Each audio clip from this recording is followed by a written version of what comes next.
Hello from Colorado, everybody. This video is split between my original place, Brisbane Forest, and a place that I've spent a lot of time here in Colorado in my past called Green Mountain Reservoir. Both of them are nature-based places and just go well with the way that I can compare them and with the theme of this video. Over this semester and the process of my relationship with place has led me to realize that we not only can observe what a place is, but we understand what a place means to ourselves, and then we're able to cultivate that place with the way we interact with it, but also in our head.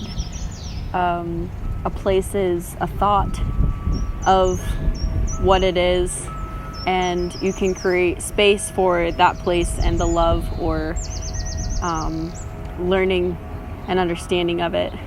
And while being away, that cultivation definitely has manifested in everyday life. Doesn't matter if you're near the place or not, right? I'm so far away from Brisbane, but when I think about it and with the time that I've spent around it for so long and with so many people, makes it feel less distant. Brings me to my other point of how much a place isn't just a place, but a place is a place because of the people. That really brings me to thank all of you for creating such an open place in the classroom that we were in, right? I think I've had at least 4 classes in that specific room and that building. And each time you go, each class you experience, it isn't the same place because of the people that fill the space. The way the people make you feel when you enter the room, and the way the people speak or see you or interact with you and allow you to also be in that space.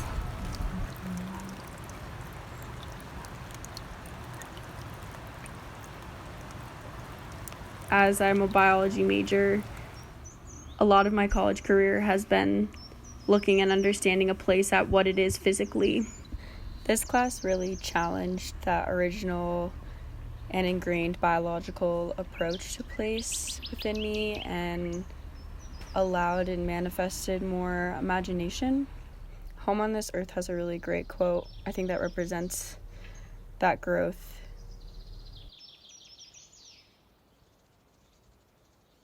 Would the birds become meteors? I look to see, not to make sense of things. Usually I'm trying to make sense of things, but this class just allowed me to learn how to be in the landscape and let it speak for itself and let my imagination pour into the place aside from just the physical. The species reports were a really nice cross-sectionality of these two understandings of place. Taking the time to put that lens on and observe the biodiversity of the place was surprising in the amount that I did see. And I don't know if it was just that day, but man, I saw like a bald eagle, a blue heron, a dabbling duck. These are all not very typical animals that one would expect to see in a forest that's surrounded by an urban area. And with that in mind, the biodiversity in Colorado is very different, but I definitely was seeing the significance of space that each place was taking up. Green Mountain Reservoir is really vast and big, and so there's a lot of space for these animals to be living and subsiding. Although you might not find a goat at Brisbane as you would Green Mountain, I did see bald eagles at both of these places, and I really enjoyed feeling that what was living there in similarities made me feel more comfortable and at home in both of these places. As we know, with comfortability, there's the opposite side of the spectrum, and I think a great way of defining that is tensions. And one of the tensions, as you mentioned, Wendy, with Shin was through my capstone and the experiences I was having with Bresman. First of all, I just want to say that I really felt like I connected with her and her work in the similarities of interdisciplinary approaches of art and poetry, as my mother is also an artist like hers, and like my experience, there was a lot of influences in that. And a lot of these photos that you're seeing are photos I've taken of Brisbane for that project and this, of course. And the next few photos are of a specific experience I had regarding tension, and then just because I can, I'd love to share my sculpture with you all. So I hope you enjoy. It's called Dark as the Bag. Dark and shiny from the sun's sharp light, pouring between the droopy branches. The thin layer which it swoops, similar to the leaves on the cedar, the tree of trees. The sack is connected to the sky by a tie. It is blank, so you think, until the ripples, the folds, the crevasses are exposed to the bottom branches, and it is no longer just a black bag.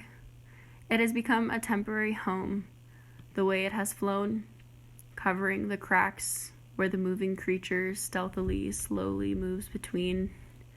It may just become a graveyard, a defeat to that slimy being found in between the pleat of this sag of a bag, of this plastic of a planet.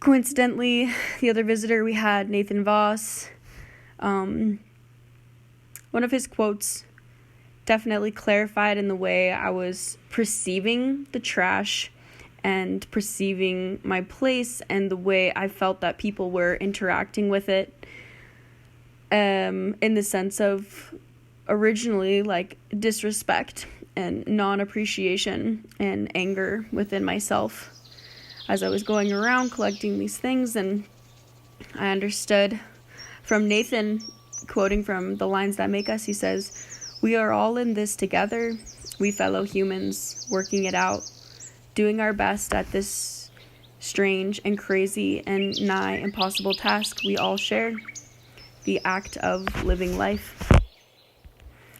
This quote guided my perception to shift from something negative to just more understanding. Basically, we are all in this together, all of us, every person, every slug, every piece of soil.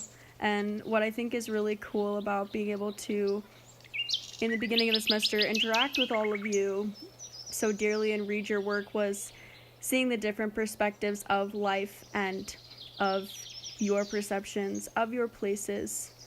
After exchanging perspectives with some of you, I wanted to see what some of the people in my life viewed as place, and so I asked one of my good friends from Costa Rica, as that is a very different place and very different culture, and he had really good and challenging insight. He even went as far as questioning that we name places something, that we generally speak of it as it is consistent when it never truly is.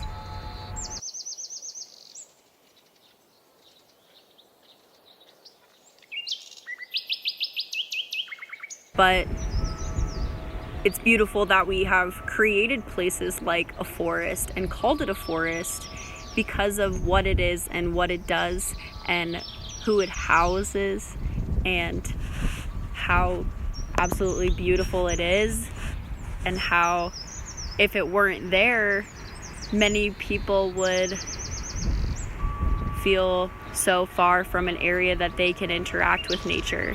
So it is relevant to call it something and to preserve it.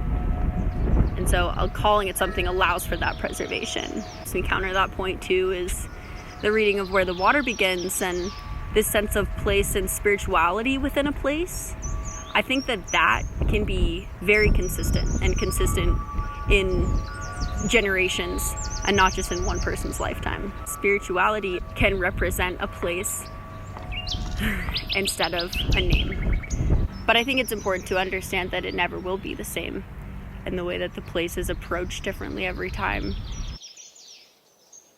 I think something that challenged me in this semester with that experience is exploration of the different senses that we're interacting with and the attention that you're giving to your proprioception and what a place is in regards to the senses that it brings about.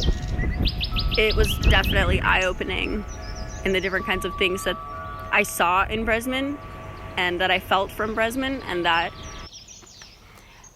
that we can continue to explore in these places all around us and the places that we are in our own beings.